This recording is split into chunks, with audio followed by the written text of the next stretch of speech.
ছোট বাচ্চা যখন কাজ করছিল তখন সে উপর থেকে নিচে পড়ে যায় এবং একটি জালে আটকায়।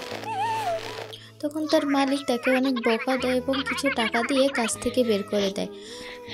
বাচ্চাটি কান্না করতে করতে বাসায় চলে আসে এবং রান্না করে তার অসুস্থ মায়ের জন্য তাকে খাইয়ে দেয়। তারপর বাচ্চাটি বাসায় পড়াশোনা করে এবং স্কুলে চলে যায়। স্কুলে গিয়ে বাচ্চাটি ঘুমিয়ে পড়ে। তখন তার টিচার অনেক বকা দেয় এবং স্কুল থেকে বের করে দেয়। তারপর সে একটি রেস্টুরেন্টে কাজ করে, খাবার বানায় এবং তা সার্ভ করে। বাচ্চাটিকে তার টিচার দেখে ফেলে। রেস্টুরেন্টের মালিক তাকে কিছু টাকা দেয়। থেকে বাচ্চাটি বের হয়ে যায়, তার পিছু পিছু তার টিচারও যায়। তারপর বাচ্চাটি একটি গ্যারেজে যায় এবং গাড়ি পরিষ্কার করে। টিচার তা দেখে অবাক হয়ে যায়। বাচ্চাটি বাজারে গিয়ে কিছু খাবার কিনে তার মায়ের জন্য নিয়ে যায়। তার অসুস্থ মাকে খাবারগুলো খেতে দেয়। তা দেখে টিচারের অনেক খারাপ লাগে এবং কান্না করে দেয়।